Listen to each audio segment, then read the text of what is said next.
Every morning, the sun crept slowly over the low buildings of Santa Ana, painting soft amber light onto the windows of my second-floor apartment. I would lie awake for a few minutes, listening to the slow hum of traffic building outside until the alarm buzzed. That sound was never jarring anymore. It was part of the rhythm of my life, just like the smell of bleach, the weight of a vacuum, and the soreness that settled in my knees by mid-afternoon. My name is Isabel Reyes, and I clean houses for a living. At 52, the glamour of youth had long faded from my skin, but I still took pride in my appearance. My uniforms were neatly pressed, and I tied my hair back tightly before heading out the door. I didn't have much, but I kept what I had in good order. The little apartment I lived in was spotless, the walls of faded cream color, decorated with photos of Lily and Marcus, my children, smiling in younger, happier times. 15 years ago, life was different. Very different. Back then, I was Mrs. Benjamin Reed. We lived in Laguna Beach, in a 2-story home perched just above the ocean. The days were filled with light, the nights warm with soft jazz and the occasional dinner party. My life wasn't flashy, but it was full. I poured myself into motherhood, volunteering at the kids' school, organizing bake sales, driving them to ballet and soccer, making every birthday feel magical. Ben would come home from the firm, kiss me on the cheek, pour a glass of wine, and tell me about blueprints and deadlines. I believed we were a team, but the cracks began small. Late nights at work, whispered phone calls, the way he stopped looking at me across the table. I told myself he was stressed. I told myself it was normal. Then one morning, just after Lily's 16th birthday, he told me he was leaving. There was someone else, younger. "We've grown apart," he said, his voice calm rehearsed. The divorce came like a tidal wave, merciless and fast. Ben's lawyer was sharp and expensive, mine court-appointed. We built our life together, but somehow he walked away with the house, the savings, the car, even the dog. I got just enough alimony to survive, and even that would end once Marcus turned 18. I was left with a few pieces of mismatched furniture, an old Honda, and the quiet echo of a life that had been ripped out from under me. I had no degree. I had dropped out of college after marrying Ben. He said I didn't need it, and I believed him. My job had always been the children, the home. But suddenly I was 50 pounds of bills deep and no way to climb out. I started working through a cleaning agency. At first, I cried in my car after every shift, scrubbing other people's sinks, folding strangers' clothes, picking up toys from pristine hardwood floors that looked like my old living room. It wasn't just the physical labor, it was the shame, the fall. Eventually, I found independence in the work. Clients liked me. I showed up on time, worked hard, and never stole a thing. I built my own list over the years. Still, even with consistent work, I could never save much. Rent, groceries, utilities. Every dollar was spoken for before I earned it. The hardest part wasn't the labor. It was the loneliness. Lily and Marcus grew up fast. Lily graduated from Stanford, Marcus from UC Irvine. I helped them with every application, drove them to college tours, packed care packages filled with homemade cookies. I was proud, so proud. But once they were out, they never really came back. They loved me, I think, in their way. But I didn't fit into their world anymore. Their apartments were filled with smart speakers and glass furniture. Their conversations were peppered with buzzwords, scalability, crypto, equity portfolios. I didn't understand half of what they said, and they didn't seem to notice when I fell quiet in the middle of dinner. Phone calls became sporadic. Holidays were tight, awkward affairs. Lily's boyfriend once joked, "So what do you do again, Mrs. Reyes?" "Oh wait, still cleaning." He laughed. She didn't correct him. And I smiled, the way you smile when you're sinking but don't want anyone to notice. Sometimes, when I was cleaning someone's beautiful home, dusting picture frames of families who looked like mine once did, I would pause and wonder what I had done wrong.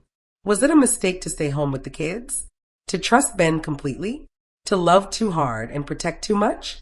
But there was never time to dwell. I had floors to mop and bills to pay. Still, hope has a way of lingering. So when out of the blue, Lily texted me and invited me to her birthday dinner, a real invitation, not a guilt text or a last-minute obligation. I stared at the message for a long time. Please come, she wrote. 2 simple words, but they cracked something in my chest. I pressed my phone to my heart and whispered, maybe this time, maybe it's different.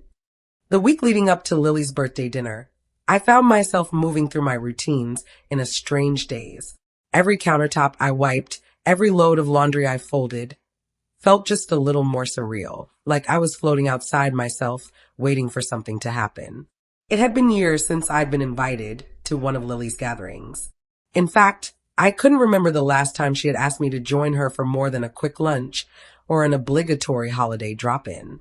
Her life, built from ambition and endless networking, had become increasingly hard to reach. And yet this message, please come, was simple, human. It sounded like her. Hope is a complicated thing. It's delicate, but it latches on with both hands the moment you give it permission. I tried to stay level-headed, to tell myself this was just a dinner, a polite gesture. But in my heart, I wanted it to be something more. I wanted to believe that my daughter missed me, that she saw me still. On Saturday evening, I stood in front of the full-length mirror by the door, tugging gently at the hem of my navy blue dress. I had worn it to my mother's memorial. It was the nicest thing I owned, clean and unwrinkled, though slightly out of date. I curled the ends of my hair, dabbed a little concealer under my eyes, and applied my lipstick slowly, like I used to before parent-teacher conferences. For a moment, I caught a glimpse of the woman I once was, a wife, a mother, a hostess. I drove to Tustin Hills in my old Honda, hands steady on the wheel but stomach turning. The houses grew larger as I climbed the hill, until I reached the gate to Lily's new neighborhood. The guard waved me through after checking my name on the list. That alone made my throat tighten a little. I was on the list. That meant something, didn't it? Her house stood tall and elegant, glowing with warm lights strung around the front porch. I could hear laughter inside as I walked up the steps, carrying a small box with a vanilla cake I'd baked the night before. It wasn't fancy, just something I thought she might appreciate, a little reminder of childhood birthdays when I used to stay up past midnight decorating cakes with her favorite sprinkles. The door opened before I could knock. It was Jason, Lily's husband. Tall, always perfectly dressed, with a smile that didn't quite reach his eyes. Isabel, he said. Not Mom, not Mrs. Reyes. Just my name. Glad you could make it. Come on in. The house was beautiful, modern and minimal, filled with soft jazz and the scent of rosemary chicken. A dozen or so guests were milling about, drinking from tall glasses and chatting about things like market trends and litigation reform. Lily stood by the kitchen island, wearing a sleek green dress and laughing at something someone had said. When she saw me, her smile faltered just for a second, just long enough for me to catch it. Hi, Mom, she said, moving forward to kiss my cheek. You made it. Thank you. She took the cake from my hands with a quiet, "Oh, you didn't have to bring anything," and then turned to introduce me to a few people. This is my mother, she said, almost hurriedly. I noticed she never mentioned what I did. The introductions ended quickly. Nobody lingered. A few polite nods. No questions. No interest. As the evening wore on, I found myself standing near the patio, nursing a sparkling water and trying to smile. I laughed when others laughed, even when I didn't understand the jokes. I offered to help in the kitchen, but was gently shooed away. I wandered for a bit, more out of restlessness than curiosity, and found myself near Jason's home office. The door was ajar. Something caught my eye, a photo on the desk. It was a family portrait. Lily, Jason, Marcus, and Ben. But not me. I stepped closer. My heart slowed. There it was, a frame filled with smiling faces. My daughter, my son, my ex-husband, his arm around Lily's waist as if he still belonged there. The new family. The clean version. I wasn't just absent. I was erased. I backed away, carefully shutting the door. Back in the living room, someone asked Marcus how he ended up at the same firm as his dad. Nepotism, he joked. Isn't that how everyone does it these days? Laughter. Then one of the guests turned to me, raising a glass. So what do you do, Isabel? Before I could answer, Lily chimed in, her voice overly bright. Oh, my mom runs a little cleaning business. She's really great at it. The room felt quiet for just a beat too long. I felt the sting in my chest, raw and immediate. Just a cleaner. That's all they saw. I looked at my daughter, really looked at her, the woman I had raised, the baby I once cradled through fevered nights, and realized we were strangers. Or maybe I was just inconvenient now. A part of her story she'd rather rewrite. I think I'll head out, I said quietly. Lily blinked. Already? The cake. You keep it. No one stopped me. No one called after me. I walked to my car, the night cool against my skin, the sky inked with stars.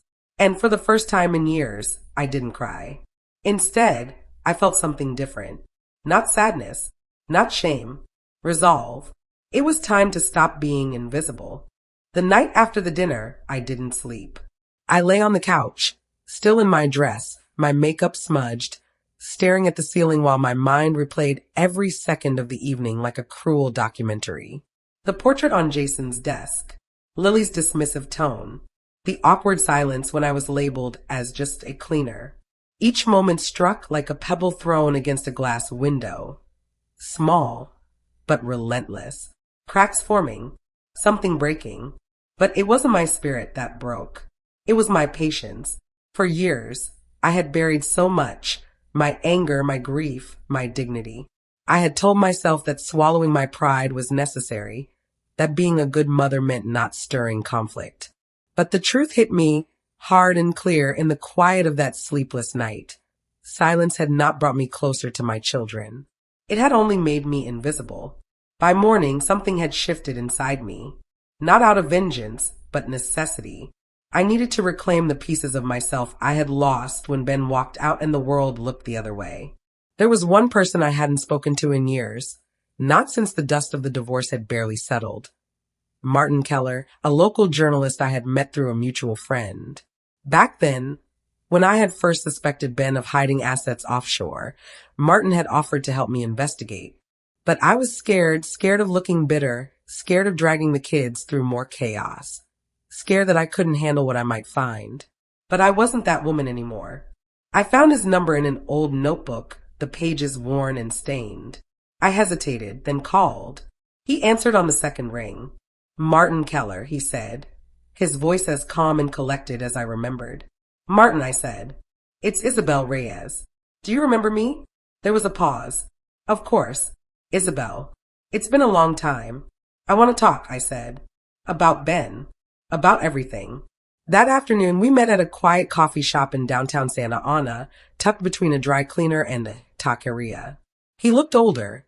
So did I. But there was warmth in his eyes and patience in his voice as I recounted my story. I told him everything.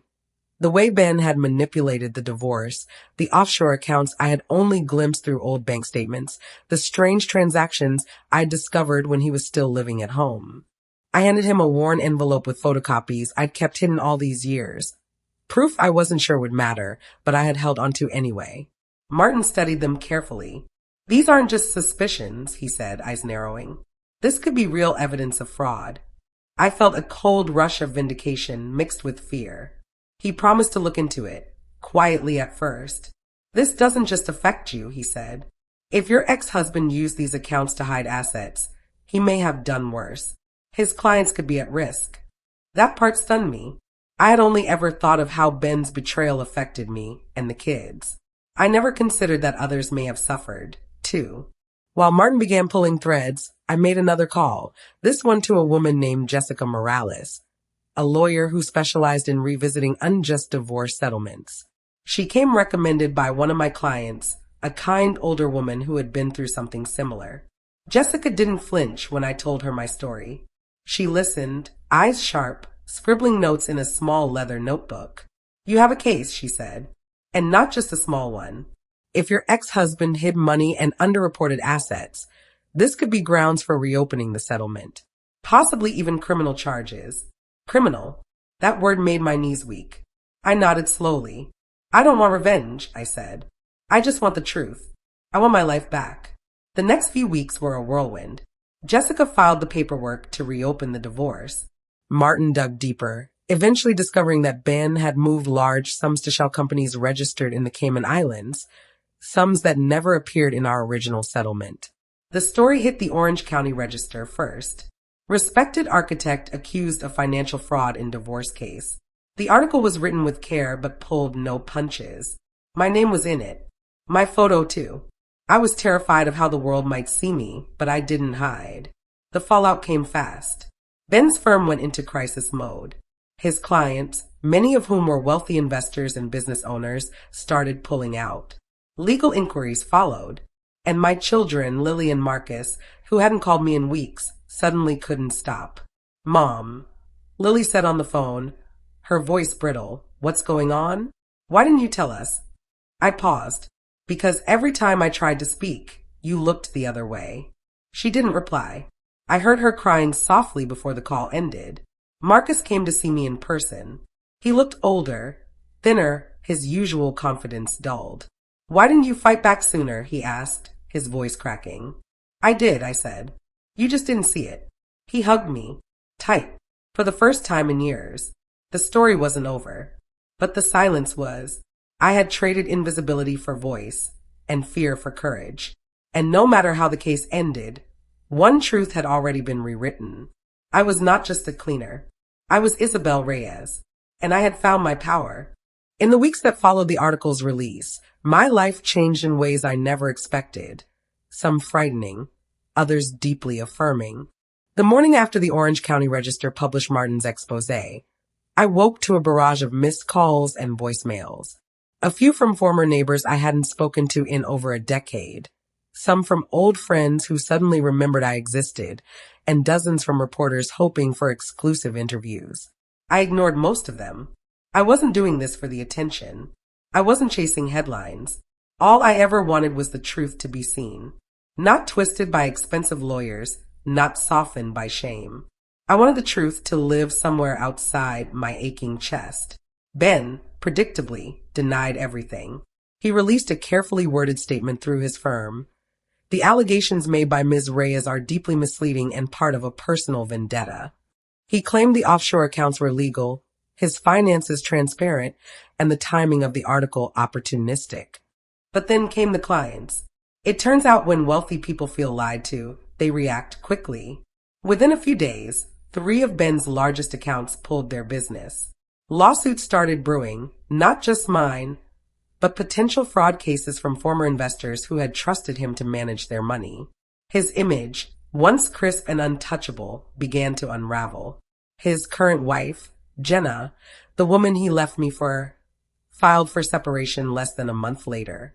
It hit the tabloids. I won't pretend I didn't feel something when I saw her standing outside a courthouse, shielding her face from the cameras.